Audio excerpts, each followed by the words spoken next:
Yang tadi Abah lihat itu rumah, gubuk terapi, setelah dekat itu nggak ada. Bahkan sampai Abah deketin, yang ada bibir jurang, masya Allah. Abah melihat kok banyak orang pendaki ya. Cuma kalau kita lihat wajahnya lain, wajah-wajahnya itu beda. Bayang hitam, dan kebetulan teman Abah di depan. Sampai Abah dia mendorong teman Abah, tapi terpental.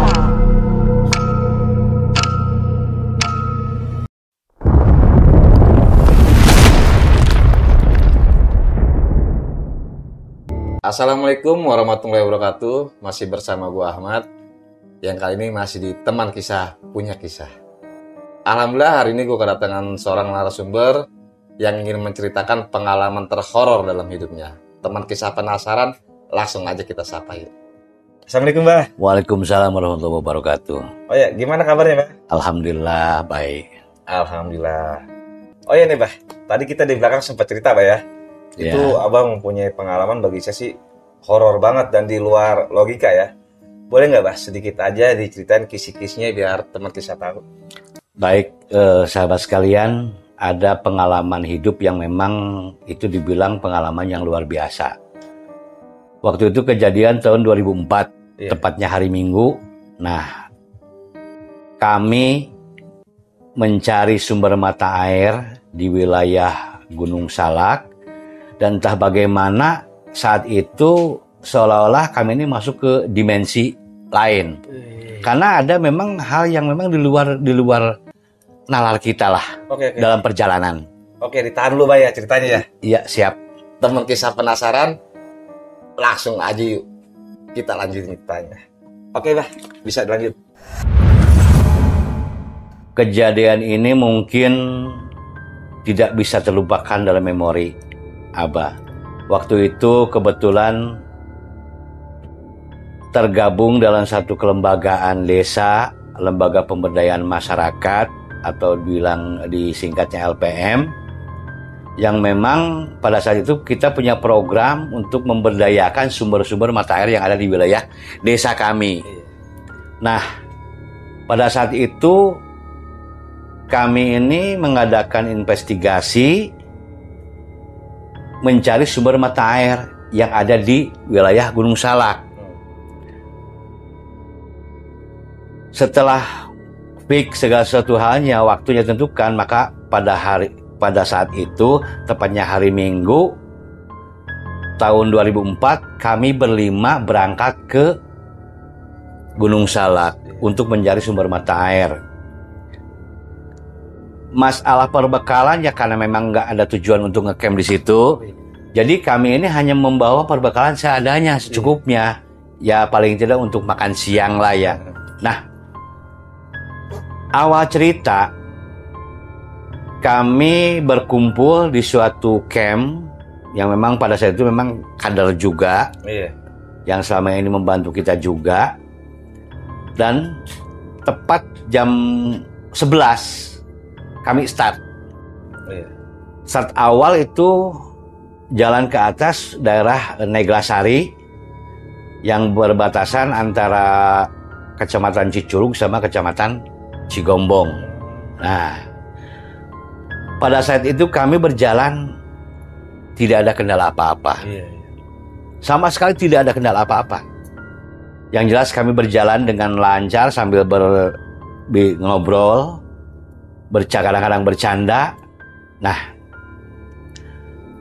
dan memang pada saat itu entah bagaimana perasaan itu udah sampai ke puncak manik. Bahkan mungkin dia saya puncak manik kalau nggak salah. Karena puncak manik ketika kami nanya sama teman kita bahwa puncak manik di bawah. Di atas. Nah, kami belum sadar saat itu. Dan sayup-sayup terdengar suara azan. Nah, kok azan? Abah pikir azan asar. Pas lihat jam tangan, Allahu Akbar, Masya Allah. Kok perjalanan cepet amat ya? Sampai di puncak itu pas azan zuhur. Waktu itu kebetulan waktunya zuhur itu jam 12 siang. Nah, disitulah mulai awal. Disitulah mulai kita merasa bingung. Perjalanan berkilo-kilometer dengan medan yang luar biasa. Tapi kita nggak merasa lelah. Kita nggak merasa bahwa ini capek gitu loh. Karena jalanan menanjak. Ternyata kita cepet banget. Nah di situ bahwa itulah yang dikatakan ya mungkin masuk ke dunia atau dimensi lain yang memang perjalanan itu di luar nalar. Nah, oke lah. Sampai saat itu kami beristirahat dan makan siang karena kita bawa berbekalan. Dan makan siang, Abah mencari tempat untuk berwudu dan kita menjalankan sholat duhur. Nah, setelah saya beristirahat, maka kita lanjutkan perjalanan. Berjalan menyusuri tebing. Nah, disitulah ada lagi keanehan. Kok tiba-tiba badan lelah banget? Capek yang luar biasa seolah-olah memang sudah berjalan jauh. Tapi kenapa tadi nggak berasa? Nah saat itu baru terasa. Kita merasa lelah. Yang memang sejujurnya saat itu terus terang aja. Bekal seadanya yang punya kita cuma air dan rokok.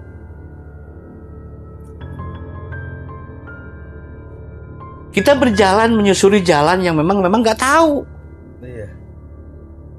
Kita mencari ke lembah, mencari sumber tidak ada. Terus berjalan. Nah, pada suatu ketika Abah melihat ada seolah-olah bekas sendal-sendal bekas sepatu bekas perempuan, laki-laki. Yang memang pada saat itu 3 bulan yang lalu Abah ingat sudah memang ada insiden di situ. Hilangnya beberapa orang pendaki ya. Nah, kok ini ya yang dulu kemarin heboh ada kecelakaan. Ya mungkin di sinilah. Memang jurangnya tebing. Tebing jurangnya memang curam. Curam banget. Nah, setelah itu ya kita nggak menghiraukan. Kami berjalan terus. Kalau nggak salah teman-teman di depan, saya di belakang. Dengan rasa lelah yang memang luar biasa, kita mencari tetap pada fokus tujuan mencari sumber mata air. Nah, disitulah mulai terjadi keanehan. Abah melihat kok banyak orang pendaki ya. Banyak orang pendaki. Cuma kalau kita lihat wajahnya lain.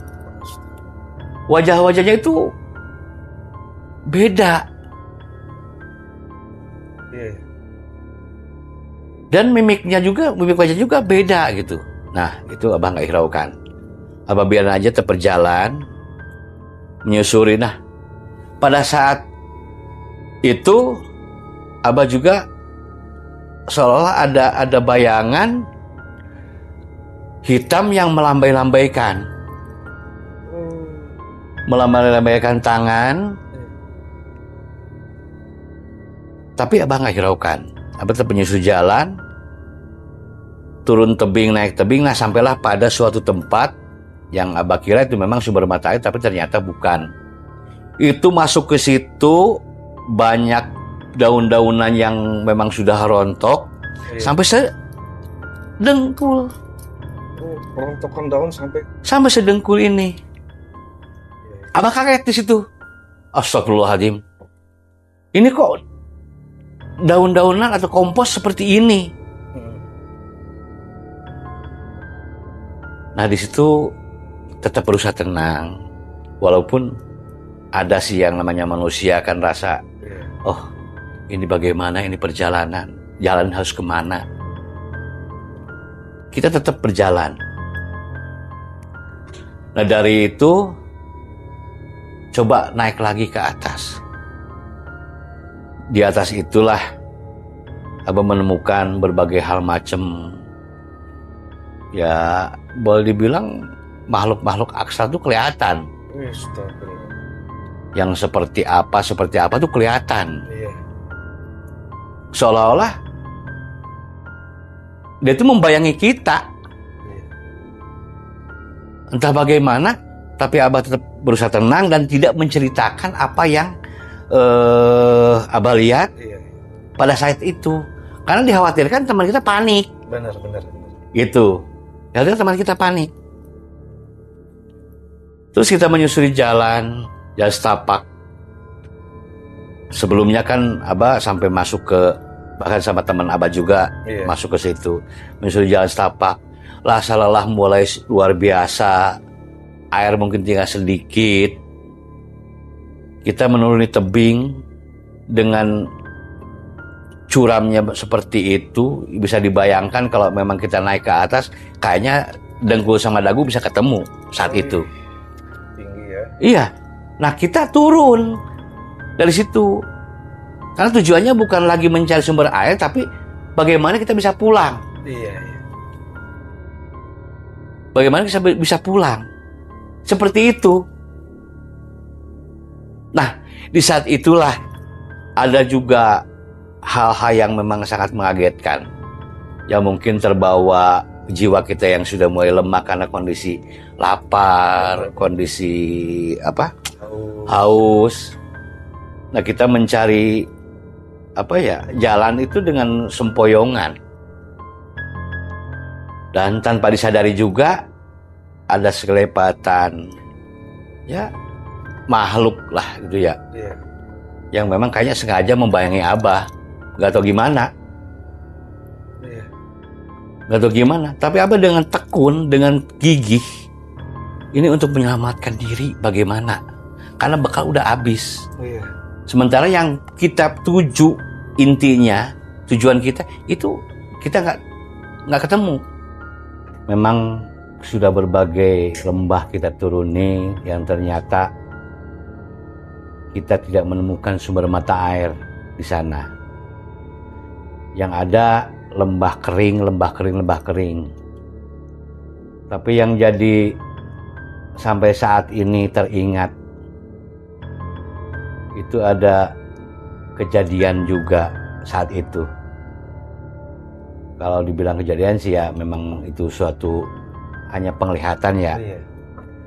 Dari kejauhan terlihat ada lembah yang memang kelihatannya tuh rumputnya hijau banget gitu loh. Hijau banget. Nah kita dengan susah payah turun ke sana dengan harapan ada air minum. Nah dari situ kira-kira jarak 10 meter apa 20 meter kok ada perempuan ya sama anaknya lari-lari kayak lagi main. Siapa itu ya? Sampai Abah bertanya pada dia Abah sendiri. Tapi ketika jarak semakin dekat, astagfirullahaladzim, kok nggak ada? Kemana mereka?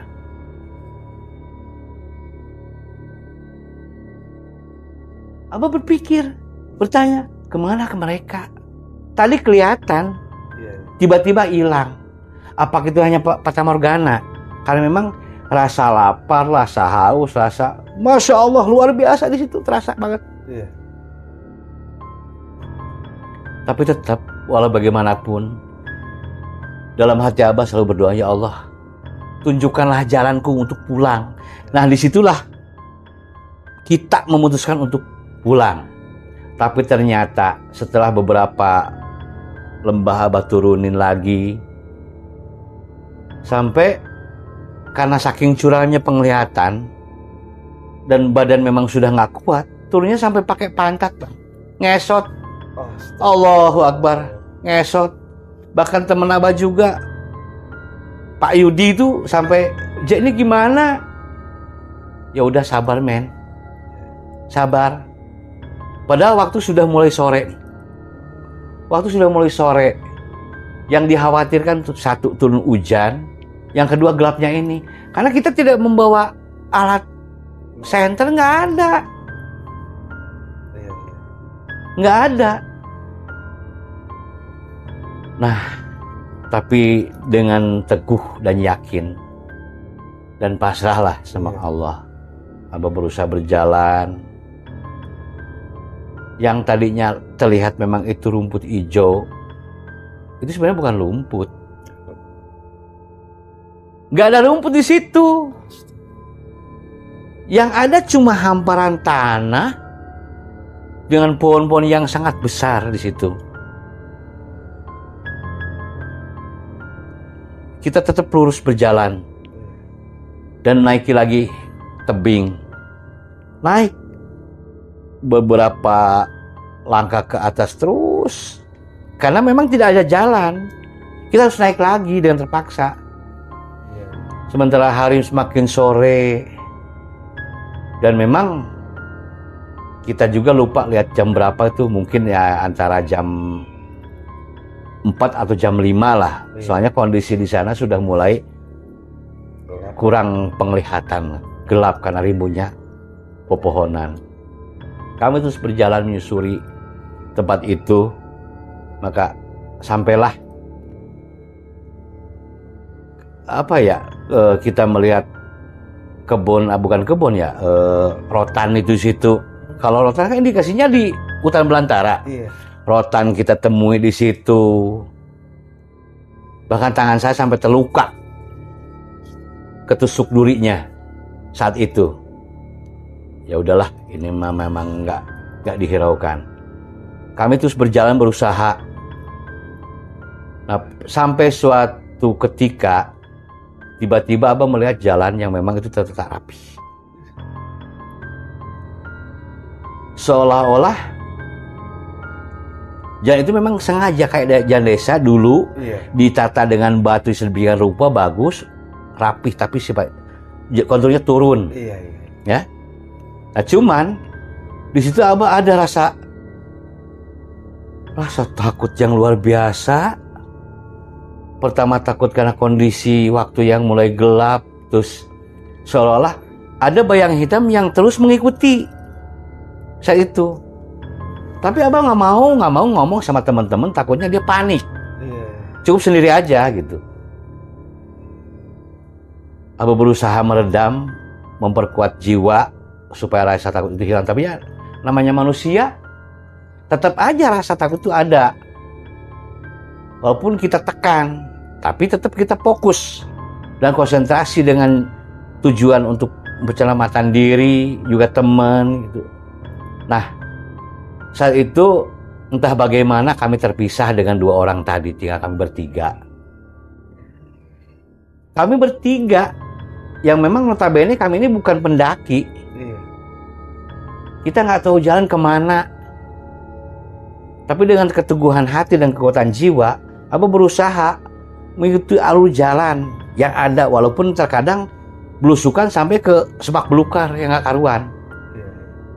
Nah, di situ Abah ngelihat bayangan hitam. Perasaan mulai, alhamdulillah ya Allah, ada rumah. Tapi Abah belum sadar di saat petang itu kok masih ada ya orang ngambil rumput. Yang ngarit ya? Ya, ngarit rumput. Nah, di situ Abah belum sadar.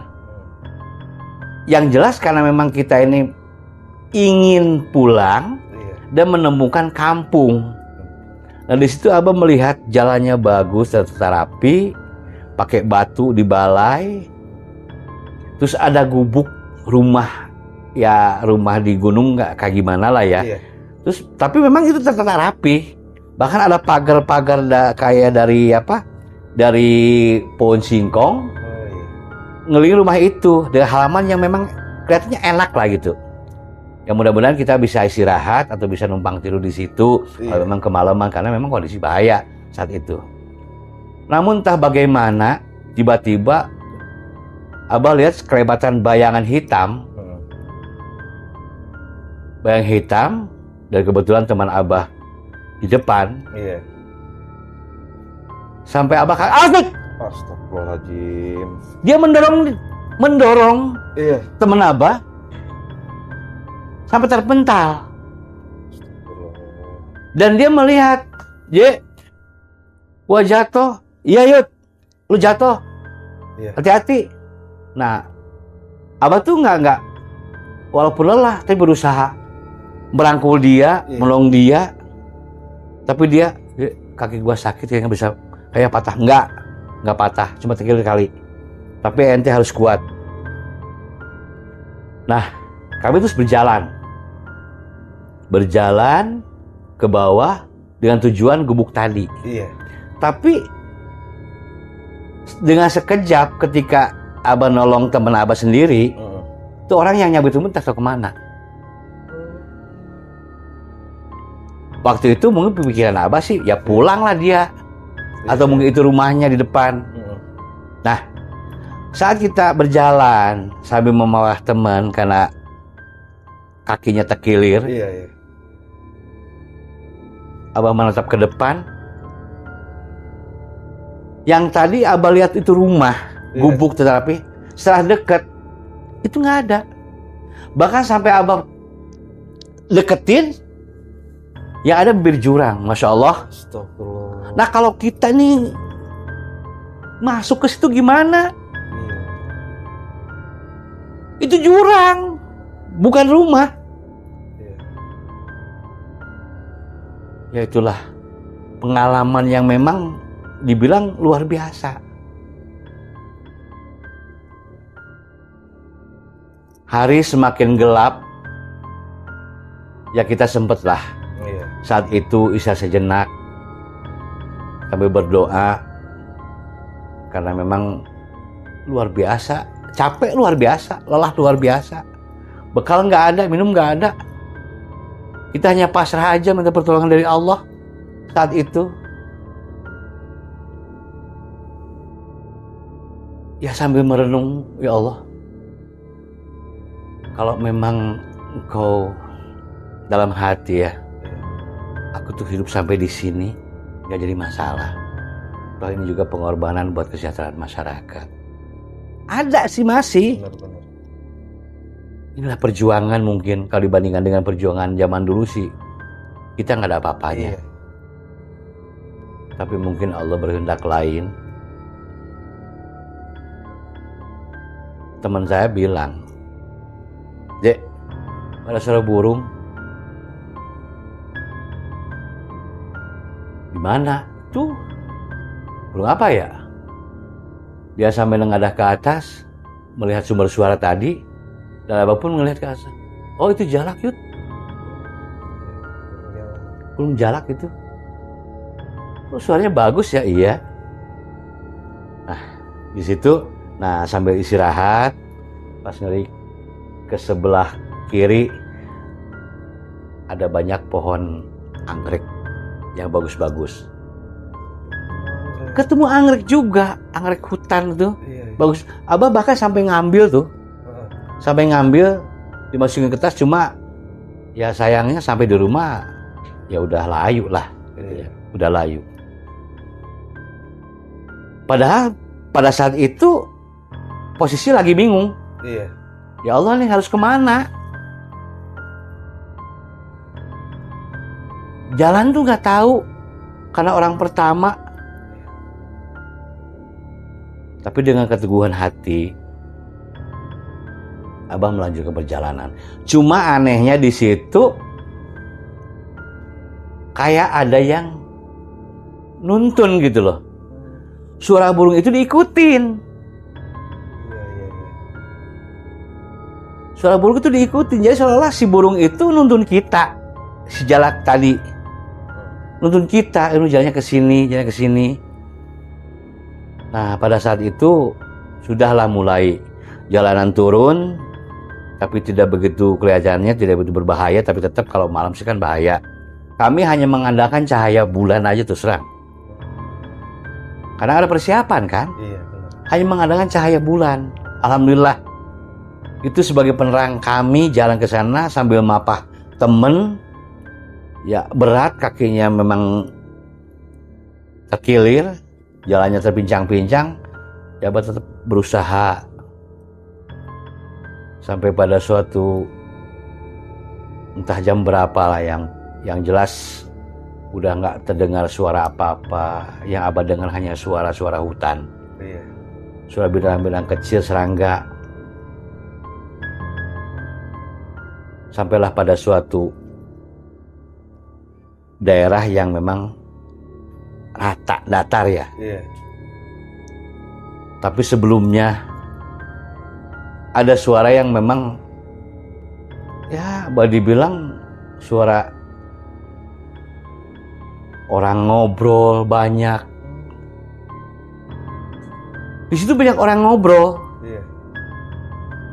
Kayak gimana gitu. Nah, Abah tetap berjalan. Sampai sesekali melirik, siapa sih yang ngobrol? Tapi sama sekali suaranya kedengaran, tapi wujudnya nggak kedengaran. Ada sih rasa merinding. Yeah. Sampai nih sekarang juga nih kalau cerita ini sampai merinding seperti ini. Berasa, ya, masih berasa. Yeah. Masih berasa banget. Nah, ya Allah, berikanlah jalan untukku pulang. Dalam hati tetap menjerit, berdoa. Memang berasa banget saat itu. Iya. Kalau putus asa sih enggak. Cuma ya yang namanya kita nih ya, ingat keluarga aja terharu seperti ini. Terharu seperti ini. Karena memang itu ya memang luar biasa lah. Bagaimana kita kepayahan, bagaimana kita kelelahan. Bayangkan aja Bang, dari jam 12 siang kita makan, sampai saat itu kita belum ketemu yang namanya makan. Kita nggak ketemu yang namanya minum. Entah jam berapa. Yang jelas itu memang udah malam lah. Tapi dengan keteguhan hati sampai berdoa dalam hati, kita berusaha berjalan. Nah, alhamdulillah dari kejauhan Abah kayak ngelihat kok ada kebun ya. Mudah-mudahan itu kebun bisa kita ada manfaatnya untuk ganja ganja perut dalam hati. Ya walaupun pisang lah kita coba akhirnya bisa dimakan. Nah, sampailah ke tempat itu. Abang ngelirik waktu itu jam 10 malam. Dengan tergopoh-gopoh, dengan badan yang gontai, Abang masuk ke situ. Kok ada kebun timun ya? Hah? Kok ada kebun timun di sini? Oh berarti ini udah sampai kampung. Alhamdulillah ya Allah, dapat kegirangan. Tapi ini gimana? Perutku lapar, haus, yang luar biasa, lelah luar biasa. Dengan memberanikan diri, tapi niat Abah nggak nyuri ya, beli. Sampai Abah ngomong, nih yang punya kebun, saya beli ya timunnya. Abah petik beberapa timun, buah timun. Iya. Abah makan, terus duit, inget duit 5.000 perak Abah selipin di antara dedaunan itu, di batang di antara dedaunan. Iya. Abah selipin, siapa tuh orang nemu. Nah, berjalan beberapa langkah, Pak Yudi nanya, Jek, masih punya makanan gak di ransel? Biskuit ke apa kek? Gak ada men. Ini ada nih makanan. Sampai Abah sodorkan 2 butir buah timun ke dia. Yang satunya lagi ke teman Abah juga, yang satu lagi. Tapi Yudi ini bertanya, kok lu punya timun? Dari mana? Iya. Lah, kan tadi gua metik di situ ada kebun timun. Di mana? Dia kaget kan? Iya. Di mana? Nggak ada. Ah, lu aja kali. Iya. Tuh tadi kebun timun. Mana kebun timunnya? Ya udahlah. Kita makan timun, alhamdulillah nih. Karena mungkin perut keganjel, ada tenaga. Terus haus pun berkurang. Dan abang ngomong, Yud, kita ini udah sampai kampung. Alhamdulillah. Iya, Ji. Kita berjalan aja terus, ya. Tapi ternyata dari kebun timun tadi yang memang pas abah lihat ke belakang juga memang nggak ada kebun, orang masih hutan belantara, masih jauh. Karena kita pun berjalan itu masih lama, jauh. Astagfirullahaladzim. Ini kok seperti ini? Tapi ya udahlah, yang penting ini pertolongan dari Allah. Iya, benar. Kita terus berjalan, menyusuri lembah, dan pada saat itu entah bagaimana ketemu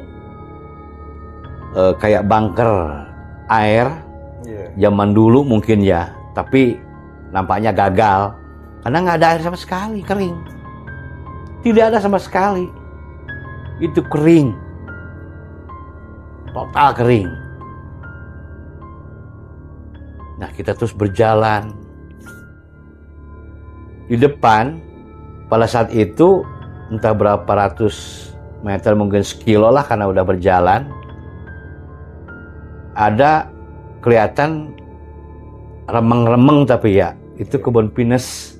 Kalau nggak salah waktu itu ada kebun pinus. Sambil menuruni jalan,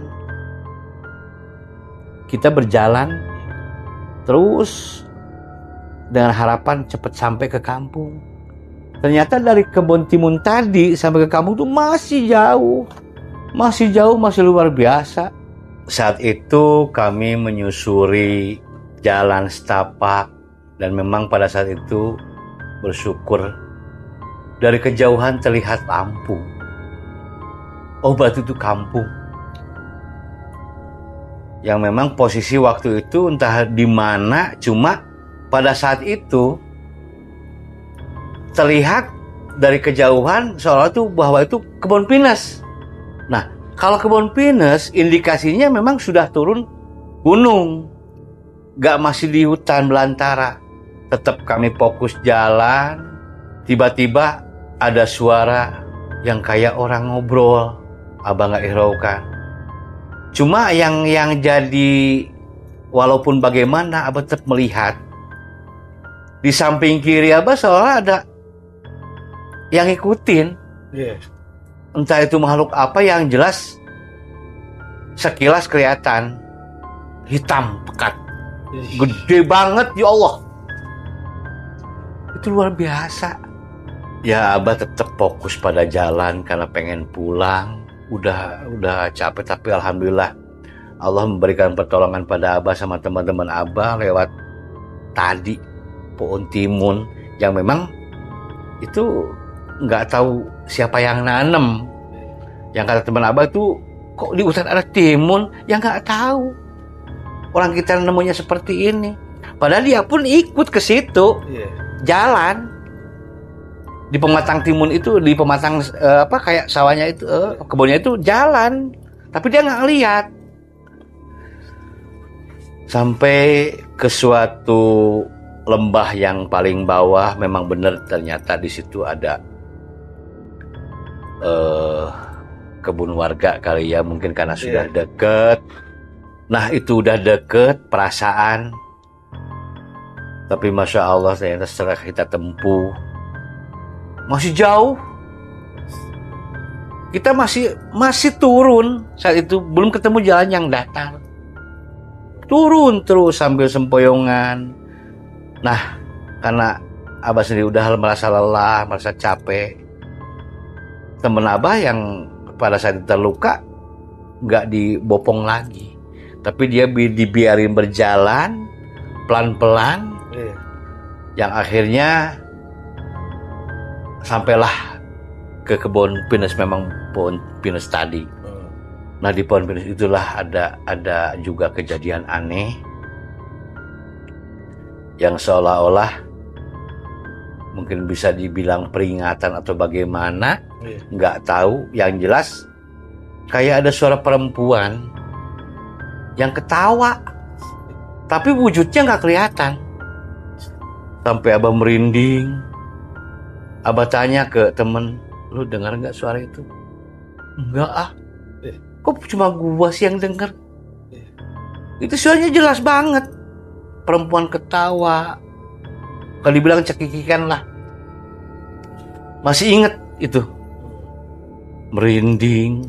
Ada takutnya juga, tapi kita tetap berusaha tegar dan berjalan menyusuri jalan yang pada akhirnya Abah sampai ke suatu lembah yang memang sudah datar dan jalannya memang jalan udah masuk wilayah jalan kampung. Iya. Cuma entah di mana itu tempatnya sampai akhirnya alhamdulillah ketemu rumah pertama saat itu. Nah, itulah cerita atau pengalaman hidup Abah yang memang sampai saat ini tidak bisa dilupakan. Oh, mungkin itu pengalaman terindah, Pak ya, dalam hidup Abah. Ya, boleh dibilang pengalaman terindah, boleh juga dibilang pengalaman yang memang ya mungkin sebagian orang belum tentu mengalami hal seperti itu. Terindah dan berkesan. Nah, berkesan luar biasa. Alhamdulillah teman kisah, kebetulan ada pelaku juga nih yang Abah ceritain. Ini yang mungkin yang gimana nih, Pak? Yang jatuh atau yang apa nih? Ini memang korban jatuh waktu itu. Bahkan dia tuh apa ya? Kayaknya kurang paham, kurang ngerti dan memang tidak dimengerti sama dia peristiwa itu. Oh iya deh. Ini kalian saya tanya nih, Pak ya. Saya pun tadi di cerita Abah nih ya, ada yang pengen saya tanya juga.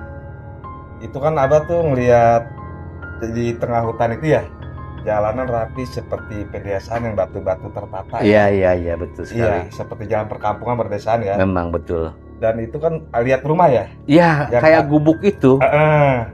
Terus yang kata ceritanya teman Abah itu seperti didorong oleh makhluk astral. Iya. Yang bentuknya wujudnya hitam. Abang ngelihat sekilas ngedorong dia gitu. Dan yang didorong Mas Yudi ini? Oh iya. Ya ini bener nih. Oh asli ini Bang. Bener nih. Iya, jadi waktu itu saya itu merasa gimana kayak terpelanting begitu. Ada kayak kekuatan apa dari belakang saya. Kalau nggak salah waktu itu sekitar hampir 3-4 meter terpelanting. Iya. Itu waktu itu diingatkan juga nih sama Bang J, ya kan? Saya udah jatuh tuh ke bawah tuh, kan? Saya sempat nengok dia, minta tolong dia karena saya waktu itu kakinya apa ya, kena akar gitu ya, gitu terpelanting gitu ya, tapi jauh banget, serah gitu kan. Saya sempat nengok tuh gitu kan, dia tolongin dong gitu kan. Iya. Dia turun menolong saya. Ini nih. Iya gitu. Waktu itu, aduh luar biasa di kaki nih. Karena, aduh sampai terkilir ya. Terkilir ya. Abah Jen. Betul. Tapi kalau saya simpulkan sih tarik benang merahnya ya dari cerita Bang Jen, alhamdulillah tuh masih ada alhamdulillahnya ya. Terdorong sampai mental. Iya, sampai terpelanting jauh. Karena di depan itu ada rumah. Dan yang pas Mas Yudi terpelentang ternyata pas dilihat lagi rumahnya udah jurang ya. Iya, itu memang berjurang. Satu lagi nih mungkin yang ingin saya tanya ya. Iya. Ketika penemu di tengah hutan itu pohon timun ya.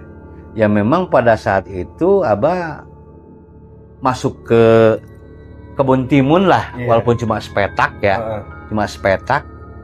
Dan karena memang kondisi lapar, haus dan dahaga, Abah coba ngambil beberapa dan juga nggak egois sendiri ya. Abah kasih teman-teman juga Abah gitu, ngasih beberapa butir timun. Tapi Abah beli, niatannya beli karena Abah selipin uang 5.000 perak waktu itu di pohon timun. Nah, tiba-tiba dia nanya setelah jauh lah ya, lu punya sisa makanan enggak? Duh man, gua udah habis, tapi ini nih deh, lu boleh makan buat kenyang perut doang gitu. Maksudnya dia nanya? Iya, aku langsung kasih dia dua Iya. butir doang gitu. Ya kayaknya kita ceritanya udah selesai ya.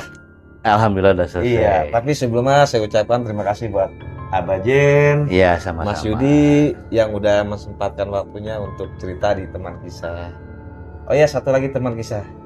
Ini perjuangan bapak-bapak, Bang Jen dan Mas Yudi dan yang lainnya untuk mencari sumber mata air, dan alhamdulillah nih membuahkan hasil. Sampai saat ini masih dinikmati oleh warga. Walaupun sumber mata airnya itu tidak di tempat itu. Di tempat itu. Wah, pokoknya perjuangan yang luar biasa. Gua Ahmad, Bang Jen, Mas Yudi. kita undur diri. Wassalamualaikum warahmatullahi wabarakatuh.